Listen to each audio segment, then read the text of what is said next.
तेज बारिश, कड़कती बिजली और एक सुनसान सा रेलवे स्टेशन। भीड़ भाग रही थी, कोई ट्रेन पकड़ने की जल्दी में, कोई अपने घर पहुंचने की उम्मीद में। लेकिन उसी भीड़ के बीच एक ऐसा कोना भी था जहां जिंदगी जैसे घुटनों पर बैठी रो रही थी। वहां बैठी थी एक जवान विधवा, भीगे हुए कपड़े, कांपता हुआ शरीर और गोद में एक मासूम बच्चा जो भूख से लगातार बिलख रहा था। उसकी आंखों में सिर्फ दो सवाल थे, क्या आज कोई मदद करेगा या आज भी मेरा बच्चा भूखा सोएगा। वो हर गुजरते इंसान से हाथ जोड़कर कहती, साहब, 2 रोटी के पैसे दे दीजिए, बच्चा भूखा है। लेकिन लोग आते गए, देखते गए और बिना रुके आगे बढ़ते गए, जैसे वो औरत नहीं बल्कि इस दुनिया का एक अनचाहा सच हो। तभी अचानक प्लेटफॉर्म पर एक लग्जरी ट्रेन रुकती है। दरवाज़ा खुलता है और नीचे उतरता है एक ऐसा शख्स जिसके जूते की कीमत उस औरत की पूरी जिंदगी से ज्यादा थी। करोड़ों का मालिक, रुतबा, पैसा और घमंड से भरी दुनिया।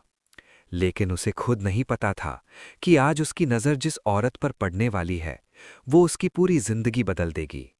जैसे ही उसकी नज़र उस औरत पर पड़ी, वो ठिठक गया। बारिश की हर बूंद जैसे थम गई, भीड़ का शोर जैसे गायब हो गया।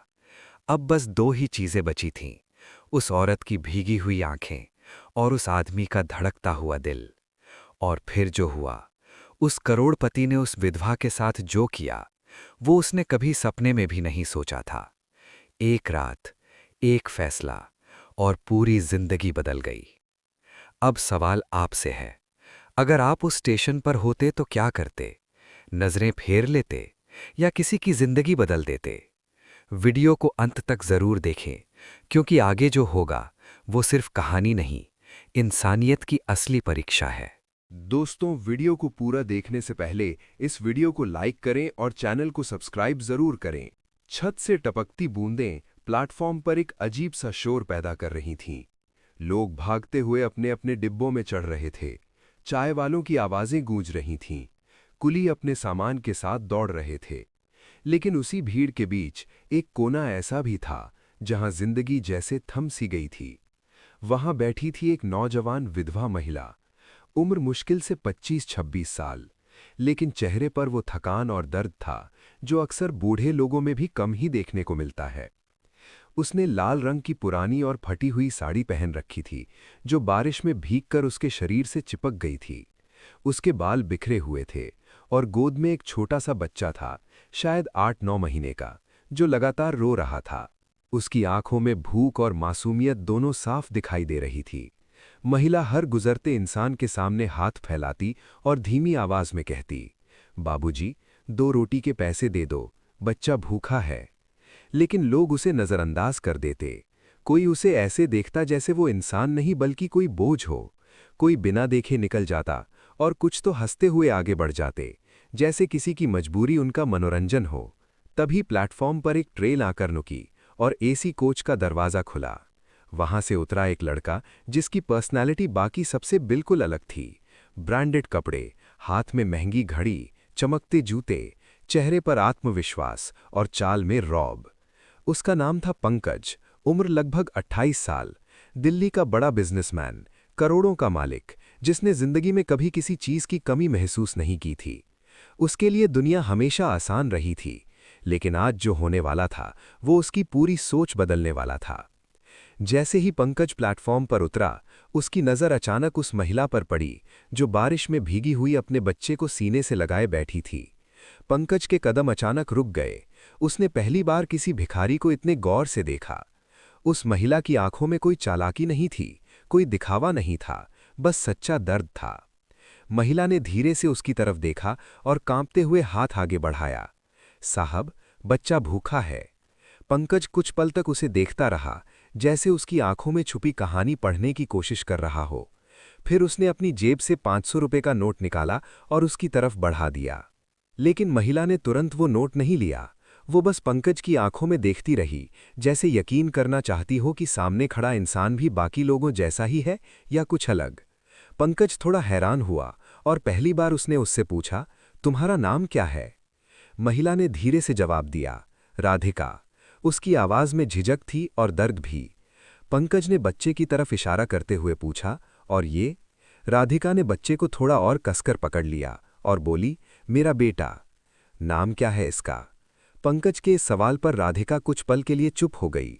उसकी आंखें भर आईं और फिर वो धीमे से बोली, अभी नहीं रखा। पंकज चौंक गया। क्यों? राधिका की आंखों से आंसू गिरने लगे और वो बोली, जब उसका बाप ही नहीं रहा तो नाम रखने वाला कौन है साहब? ये सुनते ही पंकज के दिल में कुछ टूट सा गया। पहली बार उसने महसूस किया कि पैसा सब कुछ नहीं होता। उसके आसपास का शोर जैसे अचानक खत्म हो गया था। सिर्फ राधिका की आवाज और बारिश की बूंदें ही सुनाई दे रही थीं। पंकज ने धीरे से पूछा, तुम यहाँ क्यों भीख मांग रही हो? राधिका ने सिर झुका लिया और कुछ सेकंड तक चुप रही, फिर बोली, क्योंकि मेरे पास कोई रास्ता नहीं है। और फिर उसने अपनी कहानी बतानी शुरू की। मैं पहले भीख नहीं मांगती थी साहब। मेरा भी एक घर था, पति थे, छोटी सी जिंदगी थी, लेकिन खुश थी। लेकिन एक दिन वो काम से लौट रहे थे और रास्ते में एक ट्रक ने उसकी आवाज वहीं रुक गई। गला भर आया और आंसू बारिश में मिल गए। पंकज चुपचाप खड़ा उसे सुनता रहा। राधिका ने फिर कहा, उस दिन के बाद सब खत्म हो गया। ससुराल वालों ने निकाल दिया, कहा मैं अब शकुन हूं और तब से मैं यहां हूं। ये कहते हुए उसने अपने बच्चे को और कसकर पकड़ लिया, जैसे डर हो कि ये भी उससे छिन जाए। पंकज ने धीरे से कहा, अगर मैं मदद करूं तो? राधिका ने उसकी तरफ देखा, लेकिन उसकी आंखों में उम्मीद नहीं बल्कि डर था। वो बोली, मदद कोई नहीं करता साहब, लोग सौदा करते हैं। ये सुनकर पंकज के अंदर गुस्सा और दर्द दोनों उमड़ पड़े। तभी अचानक एक आदमी वहां आया और उसने राधिका का हाथ जोर से पकड़ लिया। चल, बहुत नाटक हो गया, काम कर। राधिका डर गई, छोड़ो मुझे। पंकज ने तुरंत उस आदमी का हाथ पकड़ लिया और गुस्से में बोला, हाथ छोड़ उसका। वो आदमी घूरते हुए बोला, तू कौन है? पंकज की आंखों में अब एक अलग ही आग थी। इंसान हूं, और तू? आदमी हंस पड़ा, ये औरत मेरी है, समझा? ये सुनते ही पंकज का खून खौल उठा और उसी पल उसे महसूस हुआ कि ये सिर्फ एक गरीब महिला की कहानी नहीं, बल्कि एक ऐसी सच्चाई है जहां इंसानियत रोज बिकती है। और शायद आज पहली बार वो उस सच्चाई के सामने खड़ा था, जहां उसे फैसला लेना था कि वो भी बाकी लोगों की तरह नजरें फेर लेगा या फिर किसी की जिंदगी बदल देगा। और यही वो पल था जहां से इस कहानी ने ऐसा मोड़ लिया जो आगे चलकर सबकी आंखों में आंसू ला देगा। उस आदमी के मुंह से ये सुनते ही कि ये औरत मेरी है, पंकज के अंदर जैसे तूफान उठ गया। उसकी आंखों में गुस्सा साफ दिखाई दे रहा था और उसने बिना एक पल गवाए उस आदमी का हाथ इतनी जोर से झटका कि वो लड़खड़ाकर पीछे हट गया। आसपास खड़े लोग अब रुककर ये सब देखने लगे थे। बारिश अब भी जारी थी, लेकिन उस पल माहौल में जो तनाव था वो किसी तूफान से कम नहीं था। वो आदमी गुस्से में चिल्लाया, तुझे पता भी है तू किससे पंगा ले रहा है? पंकज ने बिना डरे उसकी आंखों में देखते हुए कहा, मुझे बस इतना पता है कि तू एक मजबूर औरत पर हाथ उठा रहा है और ये मैं बर्दाश्त नहीं करूंगा। आदमी ने हंसते हुए कहा, अरे साहब, ये कोई सीधी साधी औरत नहीं है, ये हमारे ग्रुप में काम करती है, जितना कमाती है उसका हिस्सा हमें देती है, समझे? ये भीख नहीं, हमारा धंधा है। ये सुनते ही पंकज के पैरों तले जमीन खिसक गई। उसने कभी सोचा भी नहीं था कि भीख मांगने के पीछे इतना गंदा खेल चलता है। उसने तुरंत राधिका की तरफ देखा जो कांप रही थी। उसकी आंखों में डल साफ था, जैसे वो चाहकर भी कुछ बोल नहीं पा रही थी। पंकज ने धीरे से पूछा, ये सच है? राधिका ने सिर झुका लिया और उसकी आंखों से आंसू गिरने लगे। वो कुछ नहीं बोली, लेकिन उसकी खामोशी ही सब कुछ बता रही थी। तभी वो आदमी फिर से बोला, देखो साहब, आप अपने रास्ते जाओ, ये हमारा मामला है। ज्यादा हीरो बनने की जरूरत नहीं है। लेकिन पंकज अब पीछे हटने वालों में से नहीं था। उसने जेब से अपना फोन निकाला और सीधे पुलिस को कॉल करने लगा। ये देखकर आदमी थोड़ा घबरा गया, लेकिन फिर भी बोला, कॉल कर ले, यहां सब सेटिंग है। पंकज ने बिना उसकी बात सुने कॉल लगा दी और कुछ ही मिनटों में स्टेशन पर मौजूद 2 पुलिस वाले वहां आ गए। उन्होंने आते ही दोनों को अलग किया और पूछा, क्या मामला है? पंकज ने पूरी बात बताई, लेकिन जैसे ही पुलिस वालों ने उस आदमी की तरफ देखा, उनके चेहरे पर एक अजीब सी मुस्कान आ गई। उन्होंने हल्के से उस आदमी के कंधे पर हाथ रखा और बोले, अरे तू फिर आ गया? ये देखकर पंकज समझ गया कि मामला वैसा नहीं है जैसा वो सोच रहा था। पुलिस वालों ने पंकज से कहा, देखिए साहब, ये लोग ऐसे ही रहते हैं, आप क्यों अपना टाइम खराब कर रहे हैं? जाइए अपनी ट्रेन पकड़िए। ये सुनकर पंकज के अंदर गुस्सा और बढ़ गया। उसने कहा, तो आप लोग कुछ करेंगे नहीं? एक पुलिस वाले ने हंसते हुए कहा, साहब, दुनिया ऐसे ही चलती है। हर चीज बदलने निकलोगे तो खुद ही परेशान हो जाओगे। ये सुनकर पंकज कुछ सेकंड के लिए चुप हो गया। उसके सामने दो रास्ते थे, या तो वो भी बाकी लोगों की तरह आंखें बंद करके चला जाए, या फिर इस गंदगी के खिलाफ खड़ा हो जाए। उसने एक गहरी सांस ली और अपने फोन से एक नंबर डायल किया। ये नंबर किसी आम इंसान का नहीं था, बल्कि शहर के एक बड़े पुलिस अधिकारी का था, जो उसके जान पहचान में था। जैसे ही उसने फोन पर बात की, कुछ ही मिनटों में माहौल बदल गया। वही पुलिस वाले जो अभी तक हंस रहे थे, अब सीधा खड़े हो गए। उस आदमी को पकड़ लिया गया और उसे खींचते हुए ले जाया जाने लगा। वो आदमी जाते जाते चिल्ला रहा था, तुझे इसका अंजाम भुगतना पड़ेगा साहब, ये दुनिया इतनी आसान नहीं है। लेकिन पंकज अब डरने वालों में से नहीं था। उसने उसकी तरफ बिना देखे कहा, जिस दिन इंसान डरना छोड़ देता है, उसी दिन गलत लोग हार जाते हैं। जब सब कुछ शांत हुआ तो पंकज ने राधिका की तरफ देखा। वो अब भी कांप रही थी, जैसे अभी भी उसे यकीन नहीं हो रहा था कि जो हुआ वो सच था। पंकज उसके पास गया और धीरे से बोला, अब तुम सुरक्षित हो। राधिका ने उसकी तरफ देखा, लेकिन उसके चेहरे पर सुकून के बजाय एक अजीब सा डर था। वो बोली, आपने बहुत बड़ी गलती कर दी साहब, वो लोग मुझे छोड़ेंगे नहीं। आप नहीं जानते वो कितने खतरनाक हैं। पंकज ने शांत स्वर में कहा, अब कोई तुम्हें छू भी नहीं सकता। लेकिन राधिका ने सिर हिलाते हुए कहा, आप नहीं समझ रहे। ये लोग सिर्फ मुझे नहीं, आपको भी नुकसान पहुंचा सकते हैं। पंकज कुछ पल के लिए सोच में पड़ गया, लेकिन फिर उसने दृढ़ आवाज में कहा, अगर डर के जीना है तो फिर जीने का क्या मतलब? ये सुनकर राधिका की आंखों में पहली बार हल्की सी चमक आई, जैसे उसे किसी पर भरोसा करने का मन हो रहा हो। लेकिन उसकी जिंदगी ने उसे इतना तोड़ दिया था कि वो जल्दी किसी पर भरोसा नहीं कर सकती थी। पंकज ने उससे कहा, चलो मेरे साथ। राधिका चौंक गई। कहाँ? पंकज बोला, यहां से दूर, एक नई शुरुआत करने। राधिका ने तुरंत मना कर दिया, नहीं साहब, मैं आपके साथ नहीं जा सकती। पंकज ने पूछा, क्यों? राधिका बोली, क्योंकि मैं जानती हूं दुनिया कैसे काम करती है। कोई भी बिना मतलब के किसी की मदद नहीं करता। ये सुनकर पंकज कुछ पल के लिए चुप हो गया। फिर उसने धीमे लेकिन मजबूत स्वर में कहा, हर इंसान एक जैसा नहीं होता राधिका। उसके इस एक वाक्य ने जैसे राधिका के दिल को छू लिया, लेकिन फिर भी वो डर और शक के बीच फंसी हुई थी। बारिश अब रुक चुकी थी, लेकिन दोनों की जिंदगी में जो तूफान आया था वो अभी शुरू हुआ था। पंकज वहीं खड़ा था, एक फैसले के साथ, और राधिका खड़ी थी एक डर के साथ। और यहीं से कहानी ने एक नया मोड़ लिया, जहां भरोसा और डर आमने सामने खड़े थे। बारिश थम चुकी थी, लेकिन प्लेटफॉर्म पर फैली नमी और हवा में घुली ठंडक अभी भी उस पल की बेचैनी को जिंदा रखे हुए थी।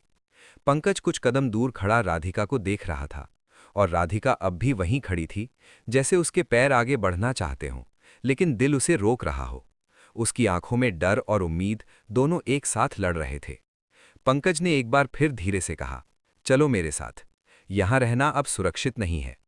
राधिका ने चारों तरफ नजर दौड़ाई, जैसे हर कोने में उसे खतरा दिखाई दे रहा हो। फिर उसने धीरे से पूछा, आप मुझे कहाँ ले जाएंगे? पंकज ने बिना झिझक जवाब दिया, अपने घर। ये सुनते ही राधिका जैसे सिहर उठी। उसने तुरंत सिर हिलाया, नहीं, मैं किसी के घर नहीं जा सकती।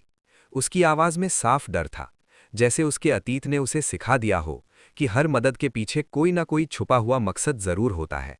पंकज ने उसकी आंखों में देखते हुए कहा, तुम्हें मुझ पर भरोसा नहीं है ना? राधिका कुछ नहीं बोली, लेकिन उसकी खामोशी ही उसका जवाब थी। पंकज ने हल्की सी मुस्कान के साथ कहा, ठीक है, भरोसा मत करो, लेकिन खुद पर तो भरोसा रखो। अगर तुम यहां रुकी तो वो लोग फिर वापस आएंगे, और इस बार शायद मैं यहां नहीं होऊंगा। ये बात सीधे राधिका के दिल में उतर गई। उसने अपने हाथों को कसकर पकड़ लिया, जैसे खुद को संभालने की कोशिश कर रही हो। उसकी आंखों के सामने वो आदमी घूम गया जो भी थोड़ी देर पहले उसे खींच रहा था। उसका दिल जोर जोर से धड़कने लगा। कुछ सेकंड के लिए वो पूरी तरह चुप रही, और फिर धीरे से बोली, अगर मैं आपके साथ चलूं तो आप मुझसे कुछ नहीं मांगेंगे ना? ये सवाल सुनकर पंकज के दिल को जैसे किसी ने चीर दिया।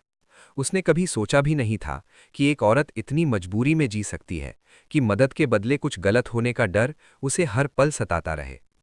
पंकज ने शांत और मजबूत आवाज में कहा, मैं तुमसे कुछ नहीं चाहता राधिका, सिवाय इसके कि तुम अपनी जिंदगी फिर से शुरू करो। ये सुनकर राधिका की आंखों में आंसू आ गए, लेकिन इस बार उन आंसुओं में थोड़ा सा भरोसा भी मिला हुआ था।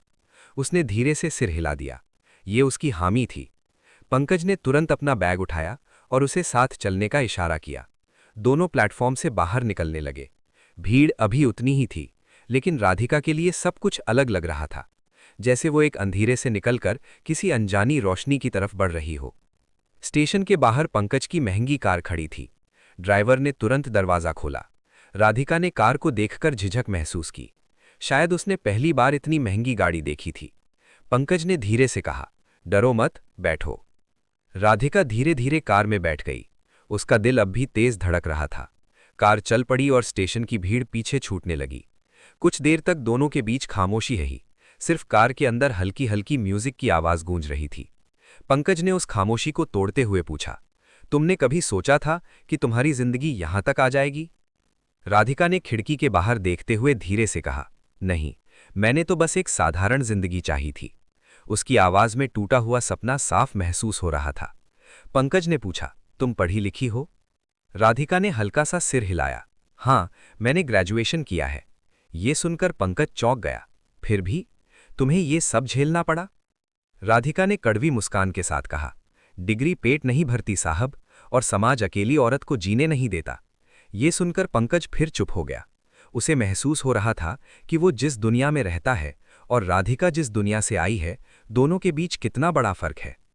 कुछ देर बाद कार एक बड़े और आलीशान बंगले के सामने आकर रुकी। ये पंकज का घर था। ऊंचे गेट, बड़ी सी बिल्डिंग, हर तरफ सुरक्षा गार्ड। ये देखकर राधिका की आंखें फैल गईं। वो कार से उतरने में भी हिचकिचा रही थी। पंकज ने कहा, अब ये तुम्हारा भी घर है। ये सुनकर राधिका एक पल के लिए ठिठक गई। उसने धीरे से कहा, घर? जैसे ये शब्द उसके लिए अजनबी हो चुका था। वो धीरे धीरे अंदर गई। हर चीज उसे नई लग रही थी। साफ फर्श, चमकती दीवारें, महंगे फर्नीचर, ये सब देखकर उसे यकीन ही नहीं हो रहा था कि वो सच में यहां खड़ी है। तभी एक नौकरानी वहां आई और उसने पंकज से पूछा, सर, ये कौन है? पंकज ने बिना झिझक जवाब दिया, ये मेरी मेहमान है, इनका पूरा ख्याल रखा जाएगा। ये सुनकर राधिका के दिल में एक अजीब सी हलचल हुई। शायद सालों बाद किसी ने उसे इज्जत से मेहमान कहा था। पंकज ने उसे एक कमरे की तरफ इशारा करते हुए कहा, तुम यहां आराम करो, अब कोई तुम्हें परेशान नहीं करेगा। राधिका कमरे के अंदर गई, दरवाजा बंद किया और धीरे से दीवार के सहारे बैठ गई। उसकी आंखों से आंसू बहने लगे, लेकिन इस बार ये आंसू दर्द के नहीं बल्कि एक नई शुरुआत के थे। लेकिन उसे ये नहीं पता था कि उसकी ये नई जिंदगी इतनी आसान नहीं होने वाली थी, क्योंकि अतीत कभी इतनी आसानी से पीछा नहीं छोड़ता। उस रात जब राधिका उस आलीशान कमरे में अकेली बैठी थी, उसके सामने सिर्फ दो ही चीजें थीं, एक उसका दर्द भरा अतीत और दूसरी एक अनजाना भविष्य। वो खुद को समझाने की कोशिश कर रही थी कि शायद इस बार किस्मत ने उसे एक मौका दिया है, लेकिन उसका दिल मानने को तैयार नहीं था। दूसरी तरफ पंकज अपने कमरे में खड़ा खिड़की से बाहर देख रहा था। बारिश अब थम चुकी थी, लेकिन उसके अंदर एक अजीब सी बेचैनी थी। वो खुद से सवाल कर रहा था कि आखिर उसने ऐसा क्यों किया। क्या ये सिर्फ इंसानियत थी या कुछ और? उसे राधिका की आंखें बार बार याद आ रही थीं। वो डर, वो दर्द और कहीं न कहीं वो मासूमियत जिसने उसके दिल को छू लिया था। रात धीरे धीरे बीत गई, लेकिन दोनों की आंखों में नींद नहीं आई। सुबह की पहली किरण जब कमरे में आई तो राधिका ने धीरे से दरवाजा खोला और बाहर आई। उसने इतने साफ और बड़े घर में खुद को बेहद छोटा महसूस किया। तभी नौकरानी ने उसे देखा और मुस्कुराते हुए कहा, मैडम, सर ने कहा है कि आप पहले नहा लें, आपके लिए नए कपड़े रखे हैं। मैडम, ये शब्द सुनकर राधिका कुछ पल के लिए रुक गई। शायद उसने सालों बाद अपने लिए ये शब्द सुना था। वो धीरे धीरे बाथरूम में गई और जब बाहर आई तो वो वही राधिका नहीं थी जो स्टेशन पर बैठी थी। उसने एक साफ और सुंदर सूट पहन रखा था, बाल ठीक से बांधे हुए थे, चेहरा अब भी थोड़ा थका हुआ था, लेकिन उसमें एक नई चमक आ गई थी।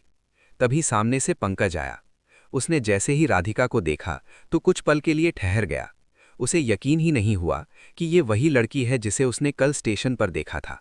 उसने मुस्कुराते हुए कहा, अब ठीक लग रहा है ना? है ना? राधिका ने हल्के से सिर झुका लिया और धीरे से कहा, जी धन्यवाद। पंकज ने कहा, धन्यवाद मत कहो, ये तुम्हारा हक है। ये सुनकर राधिका की आंखें फिर भर आईं, लेकिन उसने खुद को संभाल लिया। दिन धीरे धीरे बीतने लगा। पंकज ने राधिका के लिए डॉक्टर बुलाया, उसके खाने पीने का ध्यान रखा और सबसे बड़ी बात, उसने उसे इज्जत दी, जो शायद राधिका के लिए सबसे बड़ी चीज थी। दिन बीतते गए और धीरे धीरे राधिका का डर कम होने लगा। वो अब घर के कामों में हाथ बटाने लगी, नौकरों से बात करने लगी और सबसे ज्यादा वो अपने बच्चे के साथ खुलकर मुस्कुराने लगी। पंकज जब भी उसे बच्चे के साथ खेलते देखता तो उसके दिल में एक अजीब सी शांति मिलती। उसे एहसास होने लगा कि वो सिर्फ उसकी मदद नहीं कर रहा, बल्कि खुद भी बदल रहा है। एक दिन शाम को जब सूरज ढल रहा था और घर के गार्डन में हल्की हवा चल रही थी, पंकज वहीं बैठा था और राधिका अपने बच्चे को गोद में लिए पास ही बैठी थी। कुछ पल दोनों के बीच खामोशी रही। फिर पंकज ने अचानक कहा, राधिका, क्या तुम मुझसे शादी करोगी? ये सुनते ही राधिका जैसे पत्थर की हो गई, उसके हाथ कांपने लगे। उसने तुरंत बच्चे को और कसकर पकड़ लिया और बोली, आप मजाक कर रहे हैं ना? पंकज ने गंभीरता से कहा, नहीं, मैं पूरी तरह सच कह रहा हूँ। राधिका की आंखों में डर और हैरानी दोनों थे। लेकिन मैं एक विधवा हूँ और ये बच्चा। पंकज ने उसकी बात बीच में ही रोक दी। मुझे सब पता है और मुझे इससे कोई फर्क नहीं पड़ता। राधिका ने सिर हिलाया। समाज को फर्क पड़ता है, लोग क्या कहेंगे? पंकज ने हल्की मुस्कान के साथ कहा, जब मैंने कभी लोगों के लिए जिया ही नहीं तो अब उनके लिए क्यों सोचूं? ये सुनकर राधिका के अंदर कुछ टूट भी रहा था और कुछ बन भी रहा था। वो बोली, लेकिन मैं आपके लायक नहीं हूँ। पंकज ने उसकी आंखों में देखते हुए कहा, लायक तुम नहीं हो ये सोच ही गलत है। असल में मैं तुम्हारे लायक बनना चाहता हूँ। ये सुनते ही राधिका की आंखों से आंसू बह निकले। उसने कभी सोचा भी नहीं था कि कोई उसे इस तरह अपनाएगा। वो धीरे धीरे रोने लगी और पंकज ने पहली बार उसके सिर पर हाथ रखा। उस स्पर्श में कोई लालच नहीं था,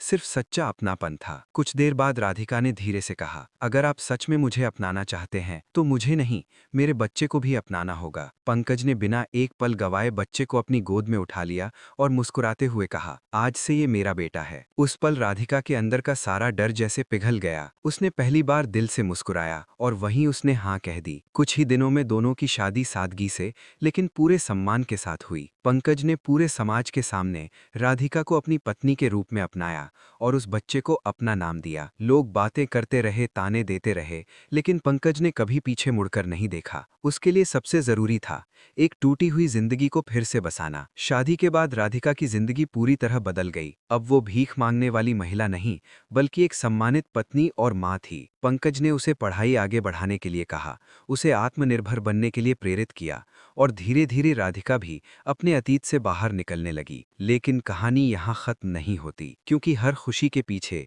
एक नई परीक्षा छुपी होती है और पंकज और राधिका की जिंदगी में वो परीक्षा बहुत जल्द आने वाली थी। शादी के बाद के शुरुआती दिन किसी सपने से कम नहीं थे। राधिका के लिए हर सुबह अब एक नए विश्वास के साथ शुरू होती थी और हर रात एक सुकून के साथ खत्म होती थी। वो वही लड़की थी जो कभी रेलवे स्टेशन के कोने में बैठकर लोगों से नजरें चुराती थी, लेकिन अब उसी के कदम एक बड़े घर के संगमरमर के फर्श पर आत्मविश्वास के साथ चलते थे। उसके चेहरे पर अब डर की जगह एक शांति थी, लेकिन कहीं ना कहीं उसके दिल के किसी कोने में एक हल्का सा डर अब भी जिंदा था, जैसे कोई अधूरी कहानी अभी भी उसका पीछा कर रही हो। पंकज ने उसे हर वो चीज दी जो एक इंसान को जीने के लिए चाहिए, इज्जत, प्यार और सुरक्षा। वो हर दिन उसे समझाता कि जिंदगी सिर्फ अतीत के घावों से नहीं बनती, बल्कि उन घावों से निकलकर आगे बढ़ने से बनती है। राधिका धीरे धीरे अपने पुराने दर्द को पीछे छोड़ रही थी। उसने फिर से पढ़ाई शुरू की, अपने बच्चे के साथ वक्त बिताना, घर के फैसलों में हिस्सा लेना और सबसे खास बात,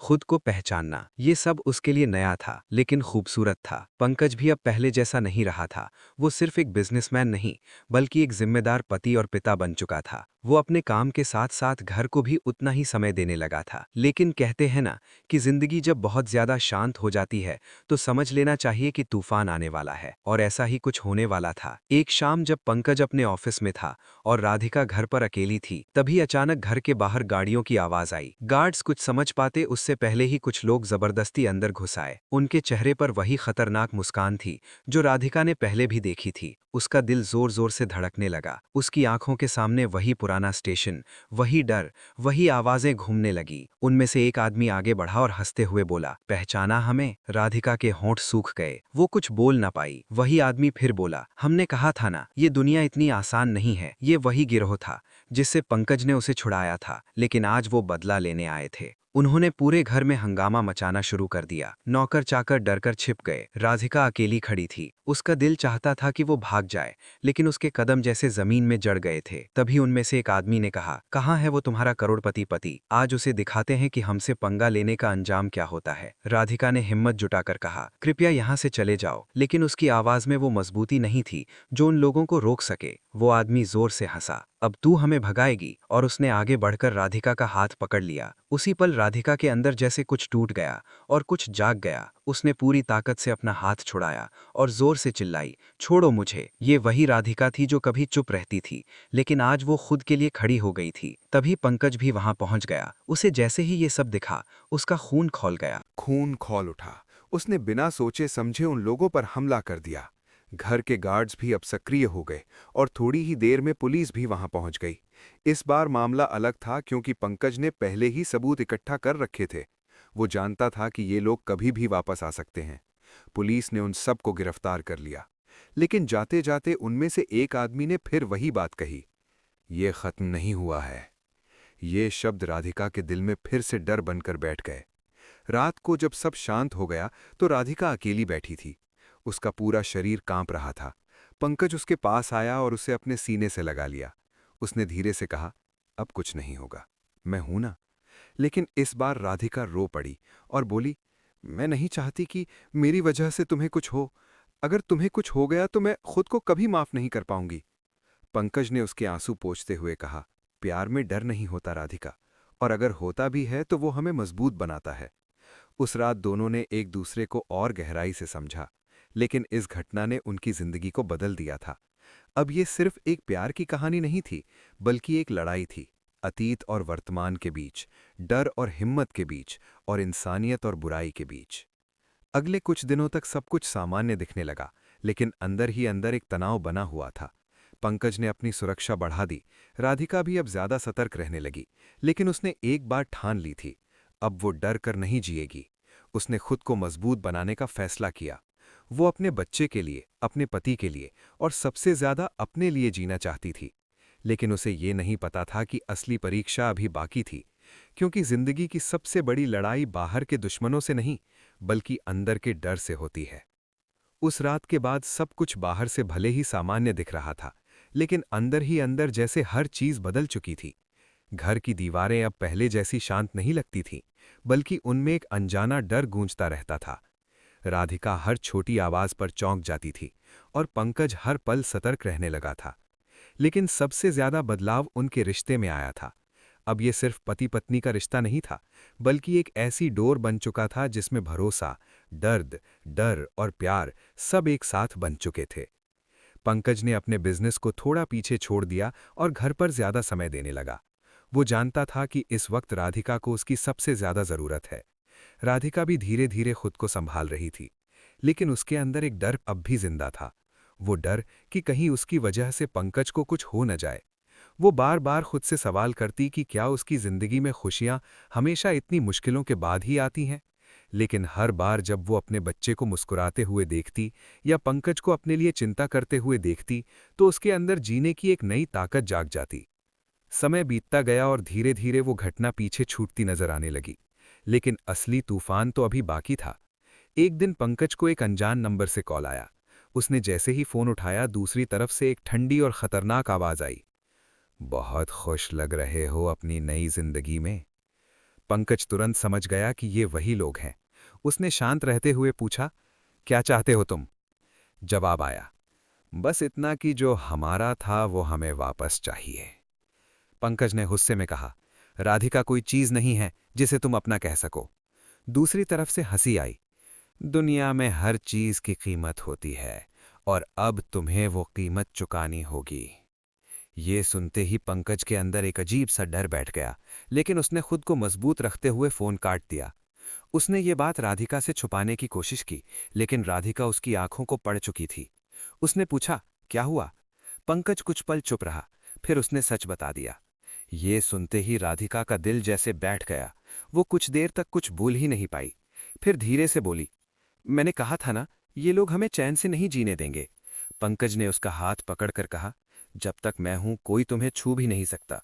लेकिन इस बार राधिका ने उसका हाथ धीरे से छुड़ा लिया और बोली, यही तो डर है, अगर तुम्हें कुछ हो गया तो। ये कहते हुए उसकी आंखों से आंसू बहने लगे। उस रात दोनों ने बहुत देर तक बात की और पहली बार राधिका ने एक ऐसा फैसला लिया जिसने सब कुछ बदल दिया। अगली सुबह जब पंकज उठा तो राधिका कमरे में नहीं थी। उसने पूरे घर में उसे ढूंढा, लेकिन वो कहीं नहीं मिली। तभी टेबल पर उसे एक चिट्ठी मिली। उसके हाथ कांपने लगे, जैसे उसे पहले ही अंदाजा हो कि उसमें क्या लिखा होगा। उसने चिट्ठी खोली और पढ़ना शुरू किया। पंकज, मुझे माफ कर देना। मैं जानती हूं कि तुमने मेरे लिए जो किया वो कोई और नहीं कर सकता था। तुमने मुझे एक नई जिंदगी दी, इज्जत दी, प्यार दिया, लेकिन मैं तुम्हारी जिंदगी को खतरे में नहीं डाल सकती। मेरा अतीत मेरा है और मुझे ही उससे लड़ना होगा।